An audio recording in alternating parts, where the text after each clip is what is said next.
Bonjour et bienvenue. Aujourd'hui, on se penche sur un livre au titre assez direct. Craquer le code de la richesse. C'est inspiré des idées de Myron Golden. Le livre propose 9 leviers. L'objectif annoncé, c'est de briser ses limites et prospérer. On va essayer de voir ce qu'il y a dedans. Oui, tout à fait. L'idée centrale, si on veut, c'est que la richesse, ça ne serait pas juste une question de chance ou de contexte. Non, ça répondrait à des principes bien précis. Et souvent, des principes un peu contre-intuitifs, liés à l'état d'esprit, à la valeur qu'on apporte. Le livre va même jusqu'à dire que la pauvreté, ce serait comme un programme intérieur. Un programme intérieur, c'est fort comme image. Ça veut dire quoi concrètement? Ouais. Ça suggère un peu un ensemble de croyances, peut-être de peurs, qui nous empêchent inconsciemment de saisir les opportunités. Un schéma mental, quoi. Et d'ailleurs, ça fait le lien avec le tout premier levier qu'il aborde. La richesse est un mandat divin. Ah oui, ça peut faire tiquer. L'idée que la richesse est une sorte de dimension spirituelle. C'est pas l'image qu'on en a souvent. C'est vrai. Mais attention, l'auteur précise, ce n'est pas la richesse en soi qui est condamnée, mais plutôt l'amour excessif de l'argent. La perspective ici, c'est plutôt la richesse comme un outil, un moyen pour accomplir quelque chose de plus grand, une mission, un appel, pour amplifier son impact. Du coup, il faut se voir comme un gestionnaire des ressources qu'on reçoit, pas comme le propriétaire ultime, ni comme un mendiant qui attend. Ce changement de regard est fondamental selon lui. D'accord. Se voir comme un gestionnaire, c'est intéressant comme approche. Et ça nous mène, j'imagine, au deuxième levier sur le mindset, l'état d'esprit. Là, le livre pose assez radicalement la mentalité riche et la mentalité pauvre. Exactement. Il s'attaque à des mythes assez courants. Par exemple, le fameux « Ah, moi, je veux pas être riche, juste avoir assez pour vivre ». Le livre, lui, qualifie ça de pensée un peu égoïste. Pourquoi? Parce que c'est limité à sa propre survie. Alors qu'une pensée d'abondance, ça viserait à créer de la valeur pour aider beaucoup plus de monde. Ah oui, quand même. Qualifier ça d'égoïste, c'est... Waouh. Provocateur. Oui, ça fait réfléchir. Et un autre mythe qui démonte, c'est le temps, c'est de l'argent. Pour l'auteur, le temps est plus précieux que l'argent. C'est la seule ressource qu'on ne peut pas renouveler.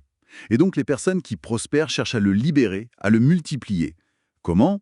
Via la délégation, l'automatisation. D'accord. Multiplier son temps, pas juste le vendre, ça change tout. Et comment ça se connecte à la notion de valeur, le levier 3? C'est directement lié. Le levier 3, il insiste sur la différence, qui est vraiment clé, entre la valeur et le prix. L'idée, c'est qu'on ne gagne pas ce qu'on vaut de manière absolue, mais ce que notre contribution est perçue valoir par les autres. Dans une situation donnée, l'exemple classique, c'est le verre d'eau. Dans le désert, sa valeur perçue, elle explose. C'est le contexte, le besoin qui dicte cette valeur. Je vois. Donc la richesse, finalement, elle découlerait de notre capacité à créer cette valeur perçue, à répondre à un besoin fort. Précisément. Et c'est là qu'arrive le levier 4, le pouvoir de la résolution de problèmes.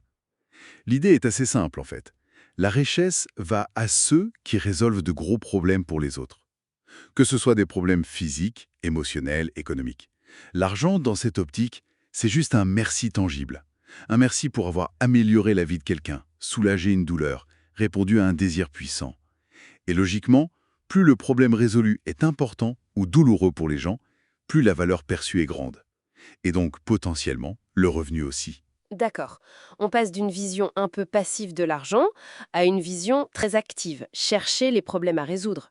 Mais résoudre un problème une fois, ok, comment on passe à l'échelle, d'après le livre? Alors, c'est là qu'interviennent d'autres leviers, notamment le 6e levier, créer des systèmes.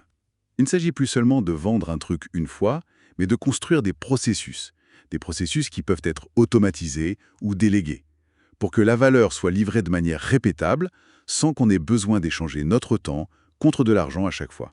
Faut penser système, pas juste transaction. Une sorte de machine qui délivre la valeur. Et pour que cette machine tourne bien, j'imagine qu'il faut aussi s'occuper du moteur. C'est l'investissement sur soi, le levier 7, Ah, investir en soi-même. C'est présenté comme l'actif le plus important, vraiment. Augmenter ses compétences, sa clarté d'esprit, sa capacité à voir les bons problèmes, à concevoir les bons systèmes.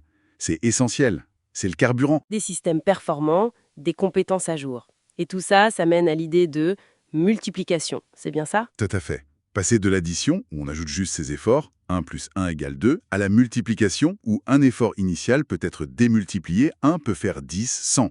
Ça veut dire utiliser des leviers, la technologie d'autres personnes, le capital, les médias, pour que l'impact aille bien au-delà de l'effort de départ. C'est travailler plus intelligemment, pas juste plus dur. Donc si on résume les grandes idées de ce craquer le code de la richesse, la prospérité, ce serait moins une histoire d'accumuler de l'argent, plutôt que de se transformer soi-même, de bien comprendre cette histoire de valeur perçue, de résolution de problèmes et de construire des systèmes qui multiplient les résultats. C'est ça? En synthèse, oui. Le livre positionne vraiment la richesse comme une conséquence. La conséquence d'un alignement entre les croyances, le fameux programme intérieur qu'on a revisité, une bonne compréhension des mécanismes de valeur et des actions stratégiques qui utilisent ces leviers. Mais le point de départ, il insiste vraiment là-dessus, c'est ce travail sur l'état d'esprit. D'accord. Et pour terminer, peut-être une question à laisser en suspens, inspirée par tout ça. Si la richesse vient de la résolution de problèmes importants, quelle douleur, quelle frustration ou quel désir intense on voit autour de nous qui n'est pas bien adressé aujourd'hui ou qui pourrait l'être d'une manière complètement nouvelle et multipliée? Merci d'avoir suivi cette exploration avec nous.